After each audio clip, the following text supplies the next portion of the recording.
Hola, soy Angie Hola, soy Lady y somos Educrianza. Diversa.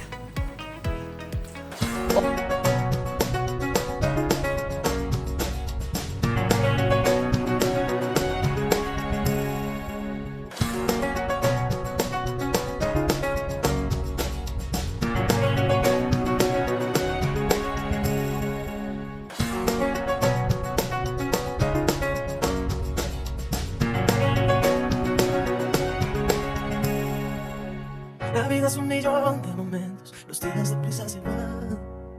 Las horas no se escriben en cuento, tu boca que me pide más. Hay mil historias. Bueno, entonces vamos a pasar a hablar ahorita del concepto de educación. Y para ello, entonces la pregunta acá es, ¿qué es educación? Pero sí quiero remitirme y leerlo textualmente porque normalmente cuando hablamos de educación confundimos dos términos, que es enseñar y educar. Y si quiero leerlo textual para luego profundizar en ello, porque solemos sí estar confundidos y quiero aclararlo acá. Entonces, Perfecto. vamos a empezar. ¿Qué es enseñar? Enseñar, acto que realiza cuando transmito una idea basada en mi propia creencia, cuando señalo el camino que tiene que seguir mi hijo, cuando impongo reglas o preceptos bajo instrucciones precisas, cuando tengo la habilidad de transmitir un conocimiento determinado, cuando digo hazlo de esta manera, que yo tengo la razón. Mientras que educar es sacar lo mejor de mi hijo, que sea consciente de su proceso, entrenar en el conocimiento de habilidades sociales, guiar a bucear por sus emociones para que adquiera conocimiento de su propio ser. Animamos a que desarrolle su creatividad para que encuentre sus propias soluciones ante los problemas y se trata de darle la importancia, de darle a sentir lo especial y único que es, para que encuentre su propio camino.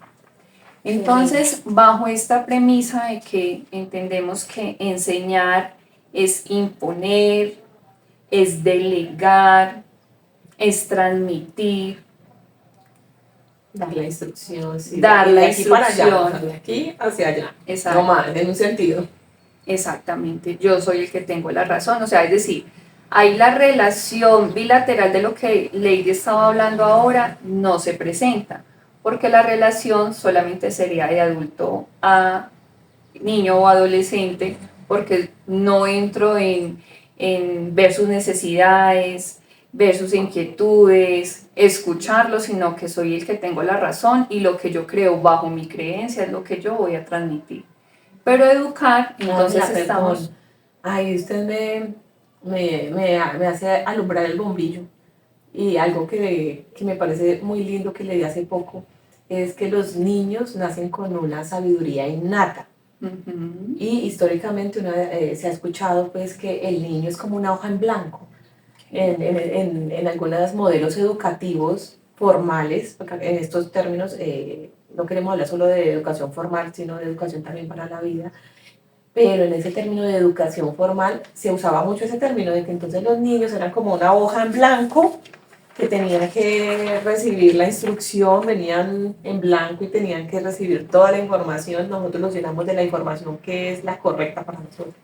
Cuando eso yo creo que es algo totalmente falso, porque primero esa sabiduría innata me parece un término hermoso, porque es que es un bebé que viene a enseñarnos cosas, incluso sin hablar, un niño que no habla todavía, que nos enseña a verlo con compasión, con sensibilidad, con tacto, de decir qué es lo que debo hacer, de cuestionarme, de aprender a discernir qué es lo mejor que le puedo ofrecer, que eso es lo que uno quiere, darle siempre lo mejor, no equivocarse, cómo lo hago de esta forma que sea la más correcta, de que le brinde las mejores condiciones para su bienestar integral.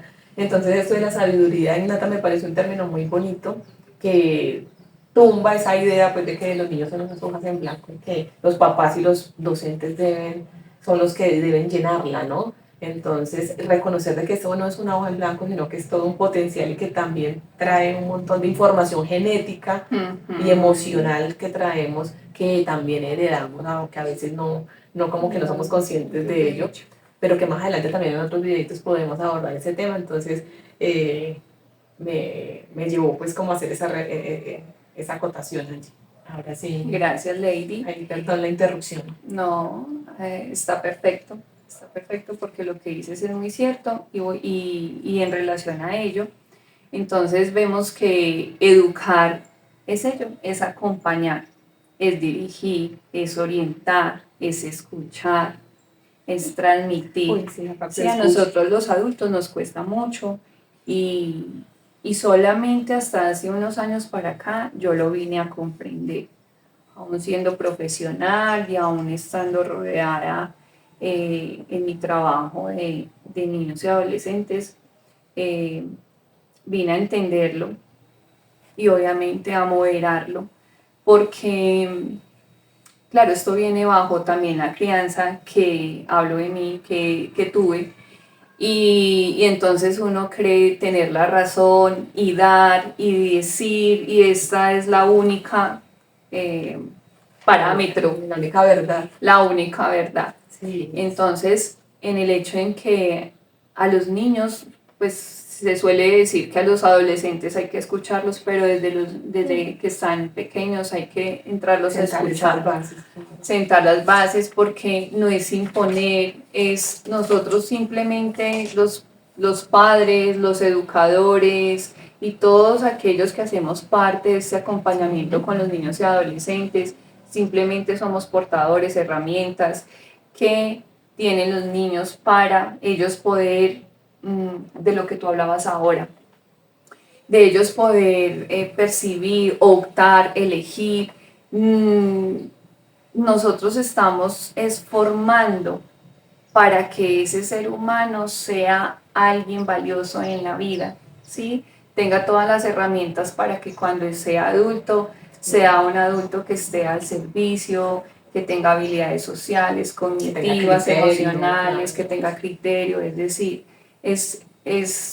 bueno, siempre lo hablamos que sí son el futuro y demás, pero sí, realmente es ello, estamos en un presente, pero hay que pensar en el mañana, porque no se van a quedar en la edad que están, sino que ellos van a crecer, van a tomar vuelo y van a ser los posibles profesionales, técnicos y demás que van a estar aportando a una sociedad.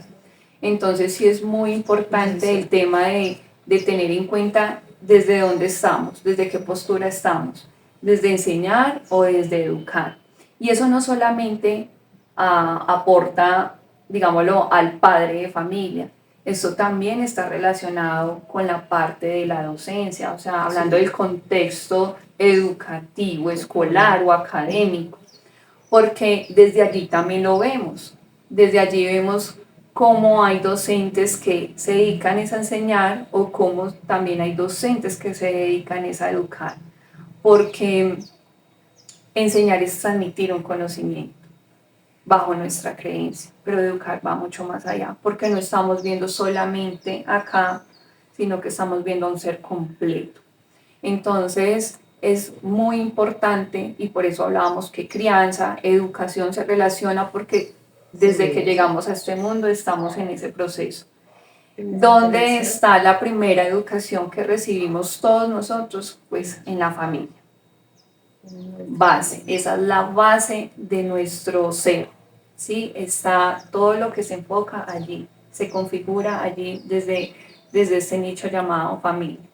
Y obviamente a medida que vamos creciendo, pues vamos encontrando otros contextos, como el escolar, como el universitario, y en otros donde nosotros elijamos, pero que siempre estamos en ello. Y obviamente, ni modo de entrar a juzgar también a los educadores, a los docentes, porque finalmente ellos también son seres humanos, también tienen unas creencias, unas formaciones, y dependiendo de su autoconocimiento, autocrítica, evolución y experiencia, pues entonces pueden ver desde allí, desde la enseñanza o desde la educación, que a hacen lo veces mejor posible con lo que, con lo que con lo que tienen. han, Exactamente, recibido porque esa cada quien información. actúa bajo estado de conciencia, ¿cierto? Y algunos lo hacen desde allí, que obviamente un padre de familia, un psicólogo, cualquier persona que esté en el entorno, pues le puede hacer caer en cuenta también a la persona, al adulto que de pronto esté solamente centrado en enseñar con las premisas pues que ya hablamos, ¿cierto? Y bueno, Ángel, hay que tener en cuenta también que los docentes tienen también una carga con la que lidiar que no es fácil. En nuestro contexto latinoamericano, en el campo de la educación formal, los índices incluso de alteraciones emocionales en los docentes, de asistir al psicólogo, al psiquiatra, van en aumento cada vez más, Claro. porque sabemos que las condiciones de nuestro sistema son muy particulares, entonces son docentes con grupos muy grandes, con grupos diversos por donde se les mire, las condiciones laborales a veces no son las más adecuadas, y uno sabe que todo eso suma al rol que uno que como docente se desempeña, entonces a veces eso no favorece y pues con las herramientas que tienen, con los recursos, hay docentes muy creativos que quieren hacer de todo, pero las instituciones los limitan, entonces el sistema más se que la ve institución ahí, es el sistema. entonces igual que uno de papá y mamá, ¿no? Uno como que, ay, quiere hacer, dar lo mejor, así se equivoque, así nos equivoquemos, pero todos tenemos, de base hay una buena intención. E incluso por eso estudian estas carreras para estar en el campo pues, educativo, pero se ven ahí muy afectados en ese sentido. Igual estos temas de conversación son para reflexionarlos y que lleguen a muchos papás y muchos profes que a veces dicen, oye, sí, lo estamos haciendo muy mecánico, vamos muy en automático, paremos y cómo podemos hacer cosas distintas, aprender de las experiencias, de los errores, emprender cosas distintas, locas, porque todo eso se vale. Claro, total. Que la tradición también nos ha puesto como el freno también a que no piense a veces mucho, sino que ciñase como a las reglas y no, hay que hacer cosas distintas. Y ahorita uno ve proyectos innovadores hermosos en muchas instituciones. Sí, y eso va mucho aludido a lo que venimos hablando en el tema de la actitud. La actitud es la base para todo, para los padres, para los educadores. Porque detrás de cada papá y cada educador, dígame qué mundo emocional hay, todos los líos que cada uno podemos tener y esta compasión también que tenemos que sentir por este rol, porque uno dice, bueno, cuántos papás haciendo lo mejor que pueden, pero con un sufrimiento que uno a veces no quiere transmitirle a los hijos las cosas que está viviendo y para ellos de pronto ellos lo pueden percibir en diferente, pero uno está lidiando con unas luchas que solamente cada uno sabe y así eso aplica para profes y para papás. Entonces, detrás de esa actitud, uno dice, la actitud hay que ponerle actitud y hay que ser críticos, hacer conciencia y qué chévere que desde cada ángulo se pueda tener la mejor actitud, pero a veces no nos da. Exactamente. A veces no nos da, ¿por qué? Por pues, todo eso que hay detrás y que es lo que tenemos que aprender a abrazar sin juzgar y sin criticar, sino como que sean temas de discusión y a veces darnos nosotros mismos palo. A veces es bueno esa autocrítica, pero para crecer, no para quedarnos en la queja, ni para el señalamiento, yo lo hago mejor o peor, porque se pueden hacer las cosas de distintas maneras. Claro, por eso el tema de diversidad, ¿no? Claro que sí, y desde allí, exactamente, la educación es base. O sea, como lo estamos diciendo, sí, desde que llegamos a este mundo, estamos siendo educados por nuestros padres, por nuestros cuidadores, luego pasa a docentes y finalmente luego pasa bajo a nuestras propias experiencias, ¿cierto? Es muy importante tener en cuenta que en la educación no solamente hace parte de la familia, hace parte también del entorno escolar y que ambos son responsables. No hay que dejar la carga solamente hacia un lado. La responsabilidad es de ambos. Cuando hablamos de educar y cuando los niños o los adolescentes están en los contextos en los cuales son requeridos, es vital que siempre esté el acompañamiento por parte y parte. La comunicación acá es base y la disposición. ¿Y por qué lo hablo? Porque dentro de mi experiencia veo que obviamente algunos padres, uno no puede generalizar, pero sí hay muchos padres que justifican su trabajo, bueno, sus tantas situaciones que se les presentan, sus labores y demás, que terminan dejándole la responsabilidad al sistema educativo. Y desde allí estamos fallando. ¿Por qué? Porque esto es un tema, como estamos hablando de educación, Ujú. es Claro, bilateral claro, sí, recíproco. y además es una corresponsabilidad. La responsabilidad no solamente queda centrada en un sistema, sino ya serían dos o tres con los que participe el niño o el adolescente. A veces pecamos los Entonces el papás. tema de la corresponsabilidad es otro tema que surge acá, o es otro punto que surge acá, que es muy importante Claro. tenerlo en cuenta. Y ahí, Ángela, es preciso mencionar que por eso hay que tener claro, aunque crianza, educación están entrelazados en este mundo diverso que vivimos, también hay que tener claro que hay cosas de la crianza que corresponden exclusivamente a los cuidadores y que hay cosas exclusivamente de los educadores. Por eso muchos docentes también se quejan que muchos papás pretenden que en el colegio se haga lo que en casa no se ha empezado a hacer. Entonces, esos valores, esos principios, esos hábitos, el establecimiento de acuerdos, porque si en casa no hacemos unos acuerdos claros, Precisos. ¿cómo van a llegar al colegio a poder entender las reglas y cómo funciona, cierto? Entonces uno dice, hay cosas que, no, que son exclusivamente de papás o cuidadores, que hay que hacerlas o hacerlas. ¿Para qué? Para que los niños lleguen con un bagaje al colegio y entiendan, encuentren lógica, aquí también hay unos acuerdos, aquí también se respeta al otro. Entonces eso hace también que fluya la dinámica escolar diferente. Entonces, para cerrar en este concepto, quiero leer una frase que conecté con ella y dice, educar es más difícil que enseñar, porque para enseñar tú precisas saber y para educar precisas ser. Entonces, con esta frase quería cerrar este concepto de educación para pasar al concepto de diversidad. Ay, preciosa, esa frase está muy linda. Bueno, los invitamos para que nos sigan acompañando en el próximo capítulo donde hablaremos de diversidad.